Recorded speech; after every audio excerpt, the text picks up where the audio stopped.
Well, I think my beer mead making was such a success, I thought I'd have a crack at making actual just mead wine. I've got a little bit of that honey residue sugar water there, so I've been flicking through me mead making Viking, no, hang on, making mead like a Viking book, which I quite enjoy. But I'm a little bit slack, because I mean, don't know, he's got some really cool ideas in there about lighting a fire and getting some charcoal flavours in there, but we're a bit pressed for time because we're on to another project. So we're just in between, just finished having a bit of lunch, and we thought, well, we'll just whip this little video in there for you, because everybody was pretty keen to have a beer with me, so now we can have a wine with me.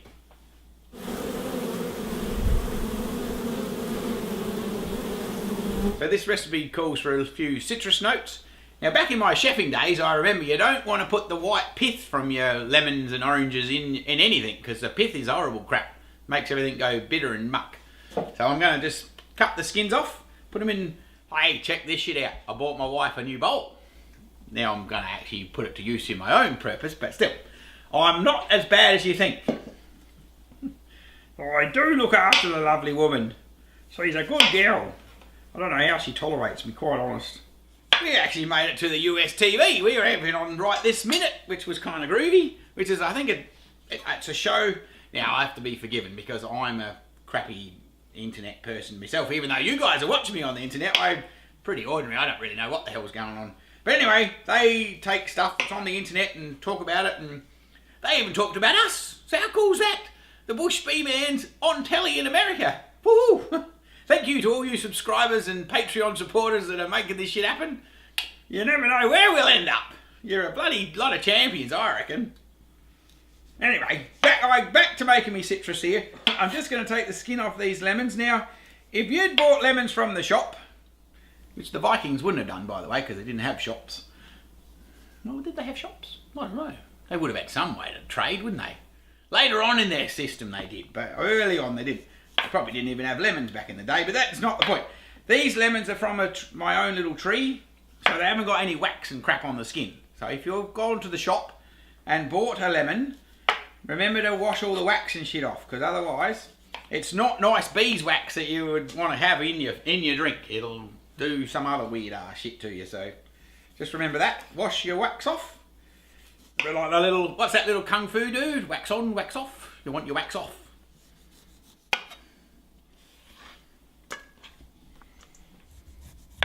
So I've got a couple of oranges as well. I think I'm going to put the lemon juice in, but I'm not going to put the orange juice in because I figure we're sweet enough. Now, if you're wondering, that orange is actually overripe because it's an old Valencia variety. And when they get past ripe, not past ripe, but anyway, ripe enough, they go green again. So how crazy is that? They sort of go backwards. It's a bit like me. I'm a bit backwards, but anyway.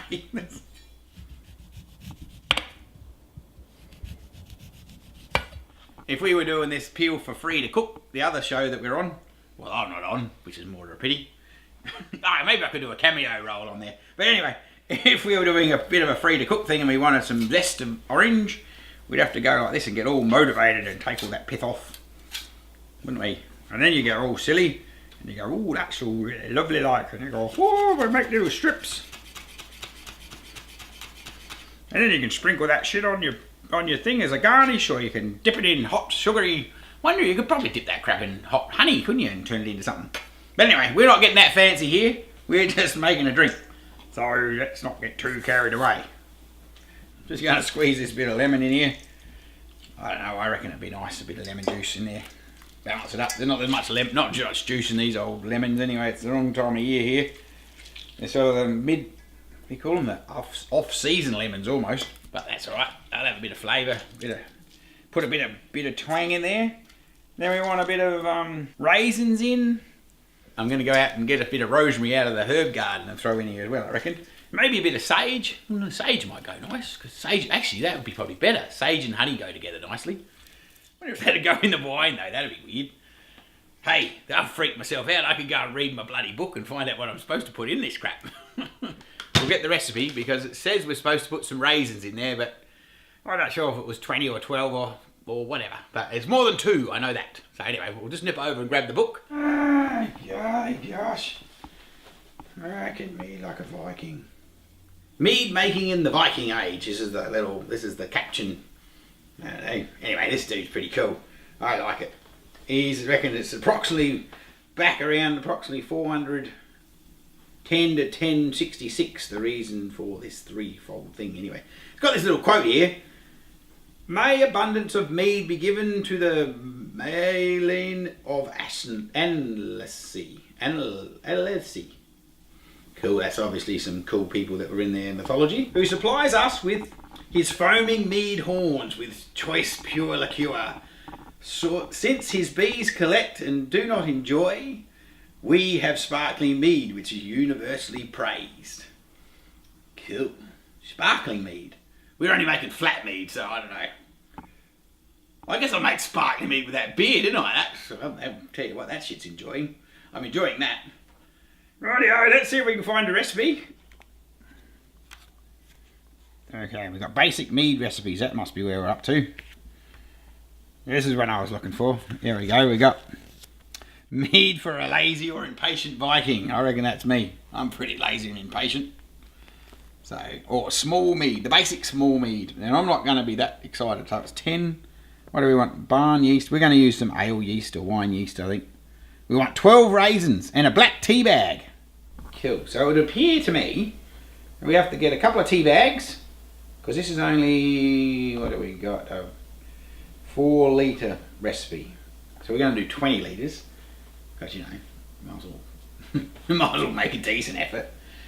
And so I reckon we'll put 4 tea bags for the tannin. It says here for the tannin. And we've got the lemon and the orange, which I remembered. And we need, it says here for 4 litres we need 12 raisins. So for what we're doing, we're going to want 40, aren't we? 40 raisins? 10 to 12 for 4. Sorry, Mr. Book Writer of the Mead thing. I'm not the best with recipes. But I'm enjoying your book though. Just don't email me and tell me I fucked this shit up too badly. 3, 4, 5. Does it really matter, you reckon? I don't know. Oh, fucking 8, 9, 10, oh, fucking, I don't know, 20, that'll do. Close enough. God, and one for good luck. Hey, if you were in prison, you could make alcohol just out of a bag of raisins, can't you? Or a bag of sultanas or some crap. I reckon they used to just put them in their socks. In a bucket or some crap. In a bucket. Toilet. In the toilet? In a sock in a toilet. Get out of town. It's toilet wine. Toilet wine. Wow. Now, back to my point when I was making the beer. How fucked up are we humans, honestly? I'm not sure. I suppose if I was locked up in jail, I'd make some toilet wine.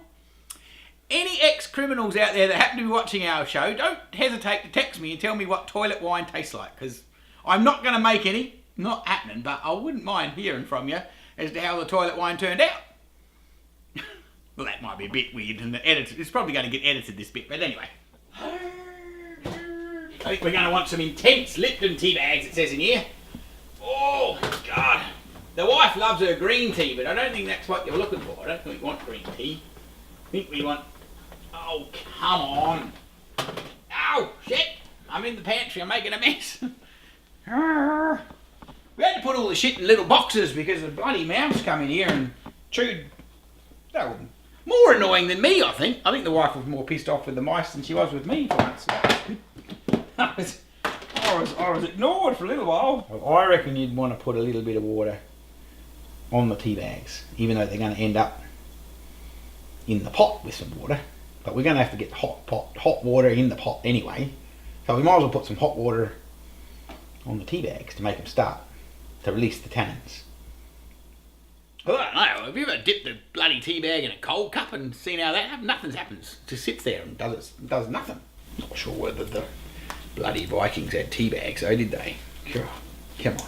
The dude that wrote this book, him and his brother, I think it says in here somewhere, they made a jolly bloody big Viking brew house out of wood and shit. So that, I mean, that's pretty keen. Right, we'll just put that in there for a minute. Cool. My very unfortunate herb garden. Goodness gracious. Tell you what. I've got another bath around there with some herbs in it, but anyway, we'll snip a few sage heads off, I reckon. This looks like nice ones here. If we were really motivated, I suppose we could put them in the oven and dry them out, but they'll get wet again anyway, wouldn't they, when you stick them in the pot? So, that won't matter. Smells pretty. Woo! Hell! I'll give it a bit of a kick. Where are we going to go? Some of this stuff? I don't know. Through here somewhere? I reckon honey and rosemary will go together alright. Honey, rosemary, citrus. Yeah, hell. I reckon it's tasting alright already. Yep. So anyway, I reckon we're just going to throw all that. Throw that in the pot. Get a bit of flavour happening. Throw that in there for now. I reckon we're going to bring the tea bags in that. We've got the raisins, we've got the peel, we've got honey out in the other room. So we're going, I think it'll be easy. We'll tip that shit in that room and then we'll take it down the cellar so it can do its thing. Hey, by the way, I found my wine yeast after I didn't need it, so we're going to use it in this recipe. Look at that. I had it in the kitchen, in the bloody mortar and pestle. Mortar and pestle, there you go. Oh, what the hell it was doing in the mortar and pestle, I don't know, but it was in there anyway. So, I did have some, it just was in the wrong place. I'm not sure what sequence this is playing in, but if we're lucky, you've actually seen us do the wax through the Hessian sack and in the saucepan, and we melted it in the saucepan. And this stuff here is, I guess you'd call it the wash, because it's the basically the honey that was in that honeycomb that didn't run out, and it was very quite sweet. And I thought, well, this might be perfect. This is almost what they, you know, what our Norwegian brothers would have used, or I don't know, I guess historic in there. Anyway, the historic mead making. I thought this was just ideal to give it a crack. So here we are. Oh, it smells like a bit of dangerous crap in here. Got that off.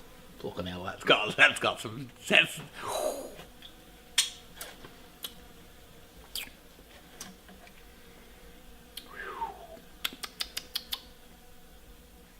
This is going to be good. Tip our little bit of extras in. See if we can't get a bit of extra flavour happening. Now I think the raisins are meant to help feed the yeast. I think that's what the go is. I don't know, but I guess if you were making a ginger beer plant, then you actually feed that with a bit of sugar and a bit of raisins and, well, sultanas and ginger, and then you make it happen that way. But I never did make alcoholic ginger beer. I used to make cool ginger beer when I was a kid, and that was pretty yum. So I guess it's just a natural progression, isn't it? You get old enough, and you sort of want a bit more punch in your ginger beer or honey mead or whatever it's making on. Cool. Anyway, the tea bags are going in. Right, here we go. Let's take this down to the place where it all happens. I don't know whether these stairs would be OH&S, would they? Goodness gracious. Check out the wine barrel that I rolled down here though. That was a bit insane. That would have made a good video. Oh, blimey hell, lad. Now we're in trouble down here because we haven't even got, I just remembered, we haven't technically got any cold water because the other day the wife had me in the garden and we were doing some bark around the garden and some big clumsy kicked the bloody fitting off that comes down to the cellar here and I haven't actually fixed it. So anyway, so if we need cold water, the cameraman's going to have to go and get some because he's young and fit.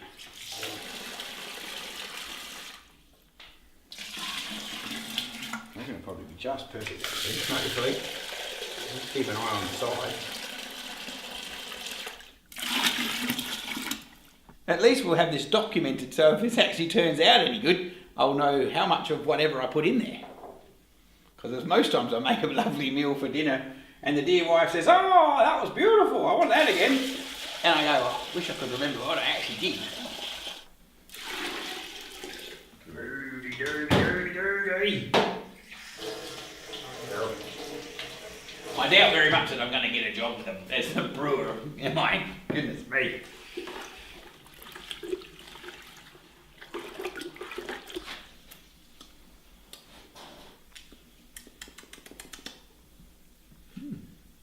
It's got potential. Oh boy, oh boy, oh boy, oh boy, oh boy. Oh, man. Now, if you really wanted to get excited, you can just collect some wild yeast from out in the garden somewhere, or leave this pot out there, or have a little jug out there that you can catch some yeast. But the fact that we've got bloody bees everywhere, I don't think we're going to catch nothing other than bee bums. So I'm in a slap prick, and as I said earlier, I had the wine yeast in my kitchen, so I'm going to just chuck that in the barrel And then we'll put the lid on, and then, well, I guess next time you come back, we'll either be bottling or we'll be drinking.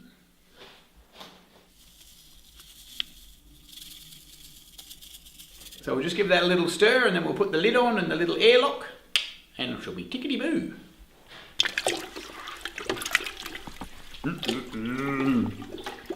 Almost taste that already, can't you? That's kind of brilliant. I wonder how long you're supposed to... I suppose you just leave it there until it stops bubbling. That's what I normally do when I'm brewing. Pop our lid on. So obviously I've said that before, this is just your airlock, so it's called a sealed fermentation, so you can't get any wrong yeasts in there.